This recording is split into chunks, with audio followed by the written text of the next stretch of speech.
एक छोटी सी कहानी से अपनी बात शुरू कर रहा हूँ। एक था राजा जो बड़े गर्व में तथा परम आनंद में जी रहा था। उसके पास वो सब था जो उसे चाहिए था। उसकी प्रेमिका भी उसके पास थी। धन, वैभव और प्रतिष्ठा भी उसके पास थे और हर जगह उसका वर्चस्व था। उसे अपनी प्रेमिका बहुत पसंद थी और एक पल के लिए भी वो उससे अलग नहीं होता था। लेकिन एक दिन अचानक रोग के कारण उसकी प्रेमिका की मृत्यु हो गई और वह अकेला पड़ गया।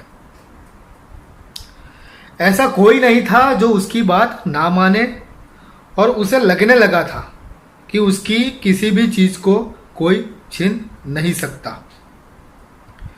व्यक्ति की दूरी की बात तो वह सोच भी नहीं सकता था, लेकिन यहां तो उसकी सबसे करीबी व्यक्ति को ही उससे छीन लिया गया था। राजा को एहसास हो रहा था कि उसका सारा गर्व चूर चूर हो रहा था।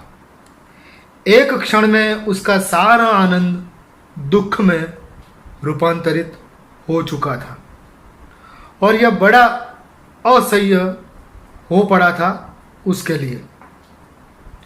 वह एकांत में चला जाता है और फूट फूट कर रोने लगता है।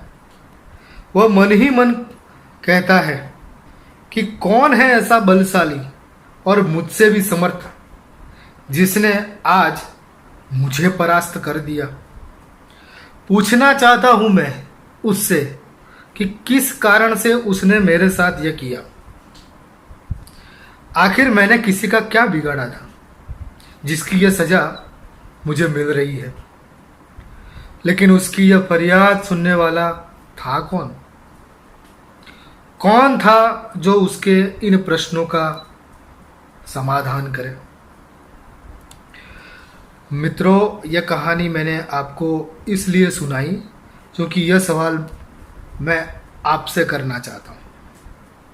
क्या वो भगवान था जिसने उस राजा के साथ यह अन्याय किया? क्यों उस राजा से उसकी प्यारी को छीन लिया गया था? क्या भगवान ऐसा कर सकता है? ऐसा तो शैतान ही कर सकता है। ऐसा आपको नहीं लगता? मित्रों, वह प्रकृति है, नेचर, अस्तित्व, रियलिटी, जिसे हम जगत भी कहते हैं। वह कुदरत है और कुदरत या प्रकृति का मानवीय भावनाओं से कोई नाता नहीं है। उसे पता ही नहीं कि यहां किसी का क्या लूट गया, राजा क्या प्रजा क्या। वो जिसने यह किया उसने जानबूझकर वह नहीं किया। वह तो मानव जीवन के प्रति पूरी तरह बेखबर है। संसार मनुष्य के प्रति इतना विरक्त है तो क्या मनुष्य कभी जगत के प्रति वैसा अनासक्त हो सकता है? यह अल्जीरियन मूल के फ्रांसीसी विचारक एवं उपन्यासकार तथा विश्व प्रसिद्ध दार्शनिक अल्बेर कामू की एक कहानी कैलिगुला पर आधारित काल्पनिक कथा थी, जिसकी प्रेरणा उन्होंने किसी मिथक या पुराण कथा से ली है। यह कथा हमें वह सोचने पर मजबूर करती है कि जीवन क्या है, प्रकृति क्या है, मैं कौन हूं, और इन सवालों के सच्चे जवाबों को जानने के लिए हमें कामू को, उनके दर्शन को समझना होगा। अल्बेर कामू का जन्म 7 नवंबर सन 1913 को अल्जीरिया में हुआ था तथा उनकी मृत्यु 4 जनवरी सन 1960 के दिन फ्रांस में हुई थी। कामू फ्रेंच अस्तित्ववादी दार्शनिक, लेखक और पत्रकार के रूप में जाने जाते हैं। हालांकि वे स्वयं को अस्तित्ववादी नहीं, लेकिन एक स्वतंत्र चिंतक के रूप में प्रस्तुत करते हैं।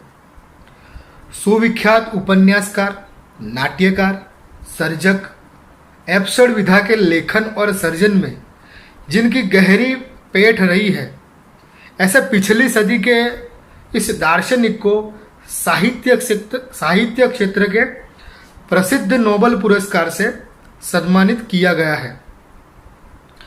Camus outsider, myth of Sisyphus एवं प्लेग जैसे उत्तम सर्जनों के रचयिता रह चुके।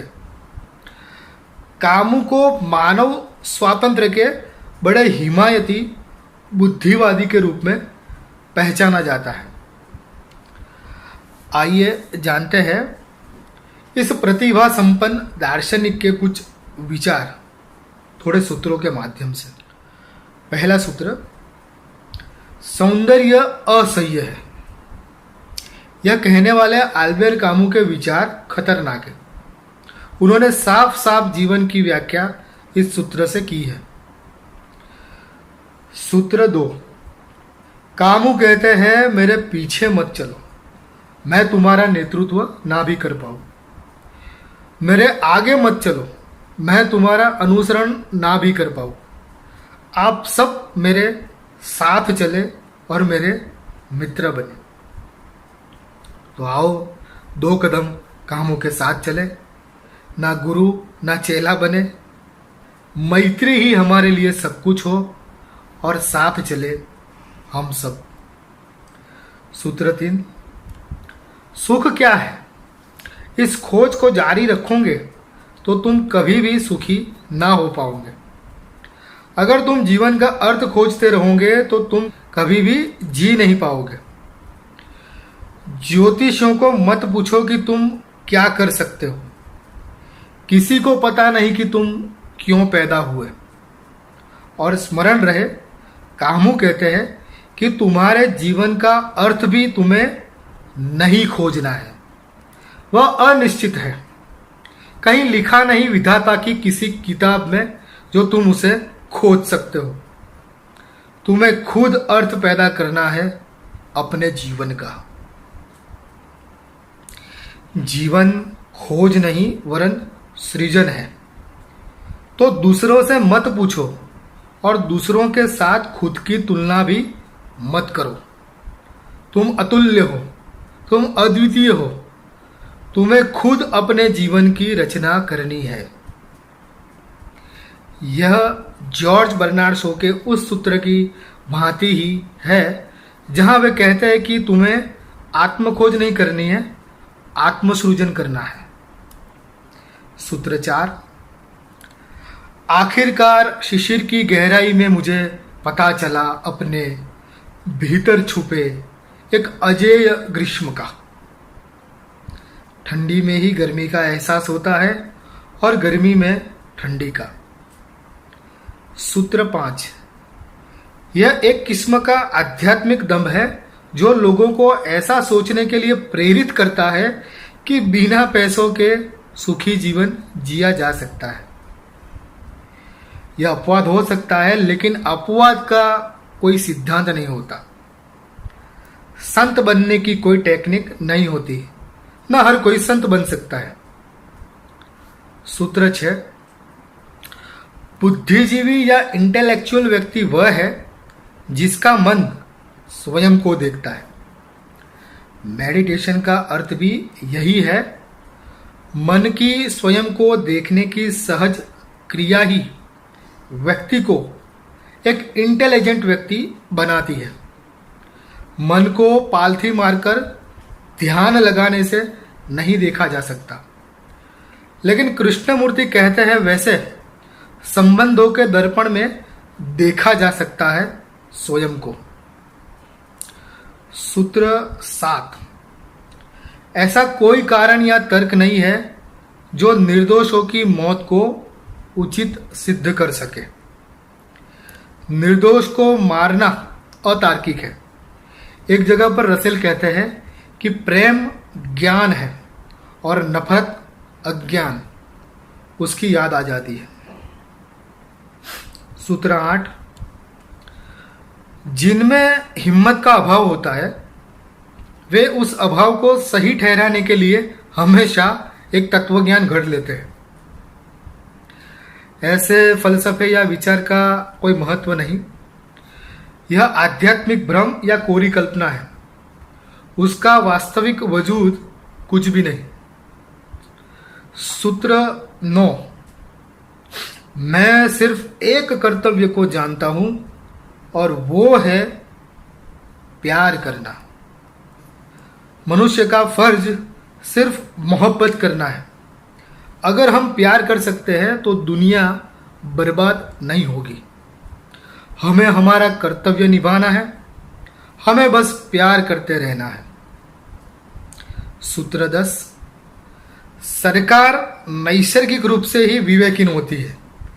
ज़्यादा से ज़्यादा उसके पास एक नीति होती है, इससे ज़्यादा और कुछ भी नहीं। सूत्र 11, आखिरी फैसले के लिए इंतजार ना करें, वह हर रोज आता है। अंतिम निर्णय की प्रतीक्षा ना करें, वह प्रतिदिन आता रहता है। सूत्र 12, असंगतता मूल विभावना है और पहला सच। जीवन को संगत ठहराने के लिए एक तत्वज्ञान गढ़ लेने से क्या होगा कि इस जन्मों के कर्मों का फल अगले जन्म में होगा। ऐसे फल की आशा ही क्यों जिसका कोई प्रमाण ही नहीं। जीवन असंगत है, इसके स्वीकार के बाद सच्चे दर्शन का उदय होता है। यह भी एक अवधारणा है, लेकिन इसका निषेध नहीं किया जा सकता। यह अकाट्य तर्क से सिद्ध है कि जीवन एब्सर्ड है और इसलिए यह एक जीवन सत्य है। सूत्र 13, किसी भी नुक्कड़ पर, किसी भी गली के कोने में जीवन की निरर्थकता का भाव इंसान पर सामने से हमला बोल सकता है। एक बार फिर से दोहराता हूं, यह बहुत महत्वपूर्ण सूत्र है। किसी भी नुक्कड़ पर, किसी भी गली के कोने में जीवन की निरर्थकता का भाव इंसान पर सामने से हमला बोल सकता है। सब अनित्य है और सब कुछ एब्सर्ड, असंगत है, ऐसा ज्ञान किसी बोधि वृक्ष की अपेक्षा नहीं रखता। यह साक्षात्कार या रियलाइजेशन किसी भी खोपचे में संभव है। सूत्र 14, असंगतता में से 3 चीजों का परिणाम मिलता है। पहला, मेरा विद्रोह। दूसरा, मेरी आज़ादी। और तीसरा, मेरा जोश। जीवन असंगत है, यह एक जीवन सत्य है। ऐसा बोध अगर तीव्र रूप से हो जाए तो उसमें से 3 बातें उभर कर सामने आती है। मुझे विद्रोह करना होगा, मैं उसके लिए मुक्त हूं और मुझे वह करना है।